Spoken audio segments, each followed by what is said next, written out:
A'udhu billahi minash shaitani rajim. Bismillahir rahmanir rahim. Assalamu alaikum warahmatullahi wabarakatuh.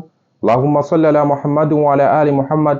Ujumbe kutoka kwa Allah subhanahu wa ta'ala uliowasilishwa kwa Habibatullah Ruqayya binti Muhammad, na ujumbe huu unasema kama ifuatavyo: Bismillahir rahmanir rahim.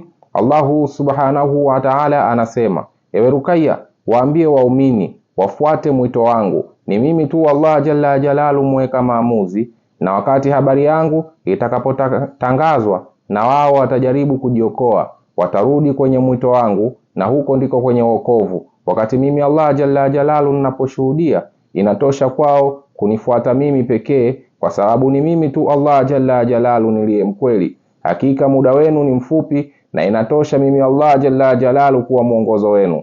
Tembeni kuelekea kwangu kwa mujibu wa maamuzi yangu na mwongozo wangu, ili mpate kuokoka. Njia ya Muhammad sallallahu alaihi wasallam ambayo nimeitamka kuelekea kwangu ndiyo njia yangu, kama vile utiifu wa Muhammad sallallahu alaihi wasallam kwa Mola wake, adabu ya Muhammad sallallahu alaihi wasallam kwa Mola wake, kwa utukufu wa Muhammad sallallahu alaihi wasallam kutokana na malipo ya Mola wake aliye mtukufu. Hakika mimi ni Allah jalla jalalu, la ilaha illa Allah Muhammadur Rasulullah.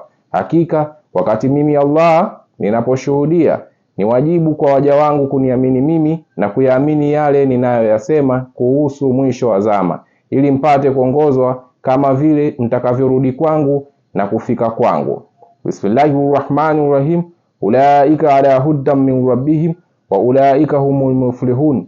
Maana yake hao ndio waliopata mwongozo kutoka kwa Mola wao, na hao ndio waliofanikiwa. Amin ya Allah ya Samiu ya Basir.